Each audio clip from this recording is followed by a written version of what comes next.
प्रभु भक्तजनों, कार्तिक पुराण के 30वें अध्याय में भगवान श्री कृष्ण सत्यभामा से कहते हैं कि हे प्रिय, नारद जी के ये वचन सुनकर राजा पृथु बड़े आश्चर्यचकित हुए।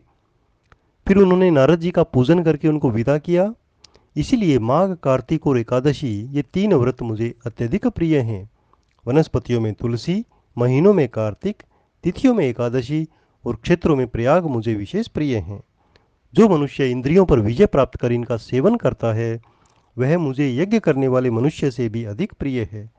जो मनुष्य विधि पूर्वक इनकी सेवा करते हैं, मेरी कृपा से उन्हें समस्त पापों से छुटकारा मिल जाता है। भगवान श्री कृष्ण के वचन सुनकर सत्यभामा ने कहा कि हे प्रभु, आपने बहुत बड़ी अद्भुत बात कही है। दूसरे के लिए पुण्य के फल से कलह की मुक्ति हो गई। यह प्रभावशाली कार्तिक मास आपको अधिक प्रिय है, जिससे प्रतिद्रोह का पाप केवल स्नान के पुण्य से ही नष्ट हो गया। दूसरे मनुष्य द्वारा किया हुआ पुण्य उसके देने से किस प्रकार मिल जाता है, यह मुझे कृपा करके बताएं। भगवान श्री कृष्ण बोले कि प्रिय, जिस कर्म द्वारा बिना दिया हुआ पुण्य और पाप मिलता है, उसकी कहानी सुनो। सतयुग में देश, ग्राम और कुलों को दिया जाने वाला पुण्य या पाप मिलता था, किंतु कलयुग में केवल कर्ता को ही पाप और पुण्य का फल भोगना पड़ता है। संसर्ग न करने पर भी ये व्यवस्था की गई, और संसर्ग से पाप और पुण्य दूसरे को मिलते हैं, उसकी व्यवस्था सुनो।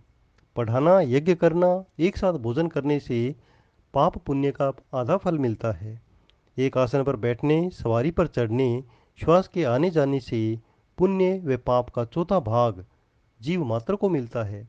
छूने, भोजन करने और दूसरे की स्तुति करने से पुण्य और पाप का छठा भाग मिलता है। दूसरे की निंदा, चुगली, धिक्कार करने से सातवां भाग मिलता है। पुण्य करने वाला मनुष्य की जो कोई सेवा करता है और सेवा में भाग लेता है, सेवा का भाग लेता है, वह अपना पुण्य उसे दे देता है। नौकर और शिष्य के अतिरिक्त जो मनुष्य दूसरे से सेवा करवाकर उससे पैसे नहीं देता, वह सेवक के पुण्य का भागी होता है। जो व्यक्ति पंक्ति में बैठे हुए भोजन करने वाले की पत्तल लांघता है, उसे अपने वह पुण्य का छठा भाग दे देता है। स्नान या ध्यान आदि करते हुए मनुष्य से जो व्यक्ति बातचीत करता हुआ या उसे छूता है, वह उसे अपने पुण्य का छठा भाग दे देता है। जो मनुष्य धर्म के कार्य के लिए दूसरों से धन मांगता है, वह पुण्य का भागी होता है। ठीक उसी प्रकार जिस प्रकार दान करने वाला मनुष्य पुण्य का भागी होता है। जो मनुष्य धर्म का उपदेश करता है, उसके बाद सुनने वाले से याचना करता है सुनने के लिए, वह अपने पुण्य का छठा भाग उसे दे देता है। जो मनुष्य दूसरों का धन चुराकर उससे धर्म करता है, वह चोरी का फल भोगता है और शीघ्र ही निर्धन हो जाता है। और जिसका धन चुराता है, वह पुण्य का भागी होता है। बिना ऋण उतारे जो मनुष्य मृत्यु को प्राप्त होता है, उसको ऋण देने वाले सज्जन पुरुष पुण्य के भागी होते हैं।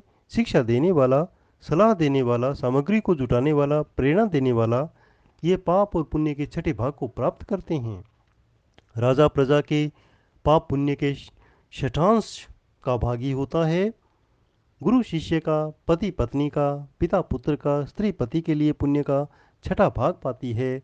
पति को प्रसन्न करने वाली आज्ञाकारी स्त्री पति के लिए पुण्य का आधा भाग ले सकती है। जो पुण्यात्मा पराये लोगों को दान करते हैं, वे उनके पुण्य का छठा भाग प्राप्त करते हैं। जीविका देने वाला मनुष्य जीविका ग्रहण करने वाले मनुष्य के पुण्य के छठे भाग को प्राप्त करता है। इस प्रकार दूसरों के लिए पुण्य अथवा पाप बिना किए भी दूसरे को मिल जाते हैं।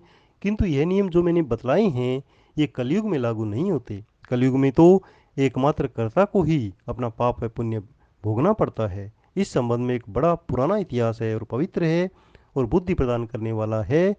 उसे ध्यानपूर्वक सुनो। 30वां अध्याय समाप्त हुआ।